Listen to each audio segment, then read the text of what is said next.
बिस्मिल्लाहिर्रहमानिर्रहीम। एक शख्स ने अपनी रेंज रोवर कसाई की दुकान के सामने खड़ी की और 1 किलो गोश्त मांगा। इतने में एक 1980 मॉडल का डाला आकर रुका और इसमें से उतरने वाले ने 5 किलो गोश्त, 3 किलो कलेजी और 2 देसी मुर्गियों का आर्डर दिया। रेंज रोवर वाला खड़ा रहा और डाले वाले के जाने का इंतज़ार करता रहा। फिर कसाई से पूछा, ये बंदा कौन है और क्या करता है?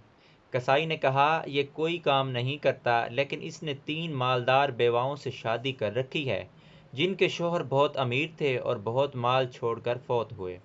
ये सुनकर रेंज रोवर वाले ने अपना आर्डर बढ़ा दिया और 10 किलो गोश्त, 5 किलो कलेजी, 7 किलो कोफ्ते लेकर जैसे ही घर पहुंचा तो बीवी ने पूछा, इतना कुछ उठा लाए हो, किसी की दावत कर रहे हो क्या? कहने लगा, कोई दावत नहीं, बस मैं अपने माल को इंजॉय करना चाहता हूँ, इससे पहले कि वो डाले वाला आ जाए।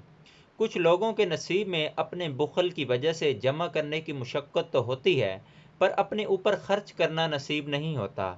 अपना पैसा खुद खर्च करो, इससे पहले कि कोई और आपका पैसा खर्च करे। दोस्तों, उम्मीद करता हूँ इस वीडियो से भी आपको बहुत सबक मिलेगा हम सबको। अगर लगता है आपको कि वीडियो अच्छी है तो आगे लाजमी शेयर कर दें। तो इस कहानी से हमें यही सबक मिलता है कि अपने ऊपर पैसा खर्च करना चाहिए। देखें, अल्लाह ताला ने हमें अपनी इबादत के लिए पैदा किया है और ये जो हम माल कमाते हैं, ये जमा नहीं करने के लिए किया, बल्कि इसको कमाना चाहिए और अपने ऊपर खर्च करना चाहिए। बस अल्लाह की ज़ात पर यकीन हो तो कभी भी इंसान भूखा नहीं मर सकता। दोस्तों, वीडियो को लाइक करके चैनल को सब्सक्राइब कर दीजिएगा। आपकी सपोर्ट का बेहद शुक्रिया।